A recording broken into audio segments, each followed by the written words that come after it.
Ya, ya, dampaknya besar, sangat besar, setengah-tengah, ya kurang setengah-tengah itu sampai ini hasil penelitian Pak.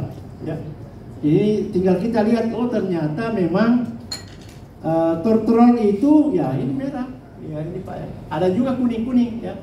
Ini jadi ini Pak, pancing ini sedikit, ya, hanya tengah-tengah. Jadi nanti bisa jadi ini cara melihat alat tangkap yang merusak tidak merusak, ya. Ini cara melihatnya. Lanjut Pak. Ya. Ya ini mengukur alat tangkap yang ramah lingkungan, ya. Ini caranya mengukur Pak. Jarinya harus besar,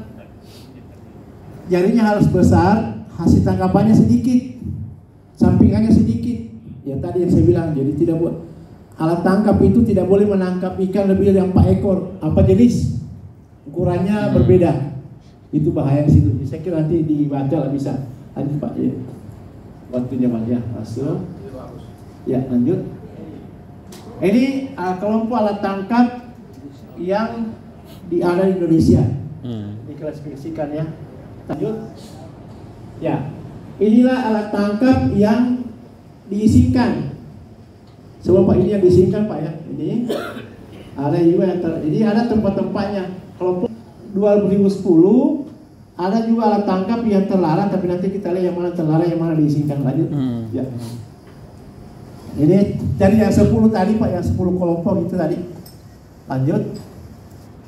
Ya lanjut 10, ada 10 itu ya 10 kelompok Pak. Ya termasuk yang tidak dilarang dan yang dilarang. Oke lanjut. Nah ini, ya saya kira memang dari kelompok yang tadi 10 itu bukan harimau atau teror itu dilarang. Termasuk tadi ya dia banyak merahnya ya, banyak merah. Lanjut.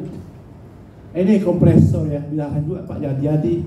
Karena jadi pertanyaan, kok ada kompresor di laut, siapa yang mau servis Bang? Nah ini ya, jadi kalau ada yang mau bawa kompresor di laut, di kapalnya ada kompresor didapat, ya pasti dicurigai. Ya. Namanya kalau mungkin di darat ada kompresor aman lah. Pasti. Kalau di laut ya udah mungkin ya. Nah ini mungkin terlarang ya. Oke. Lanjut. Nah ini alat tangkap yang merusak. Ya ini Pak ya. Nah, cuma memang ini tidak kelihatan Pak ya ini. Ada kapal ukurannya ini sampai WPP ya. Bisa dibaca. Jadi situ bisa dilihat Pak. Jadi memang ada alat tangkap yang dilarang. Intinya gini, ada alat tangkap yang dilarang diizinkan di tempat yang lain karena di tempat itu jauh dari misalnya di perbatasan. Ada namanya zona ekonomi eksklusif Indonesia. Itu bisa karena memang tempat itu tidak dimanfaatkan. Jadi tidak apa-apa digunakan, itu menurut aturan ini. Tapi ada satu persoalan juga Pak begini. Ini juga sudah saya sampaikan kemarin.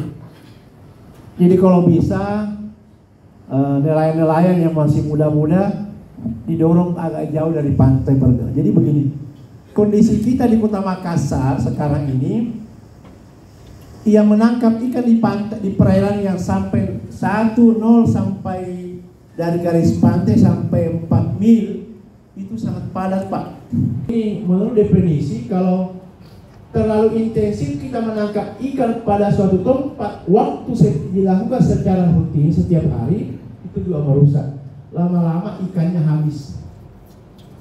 Makanya tadi saya bilang, kalau itu pertama. Yang kedua, akan terjadi gesekan. Karena terlalu padat, banyak orang menangkap di pantai, maka lama-lama bisa terjadi gesekan.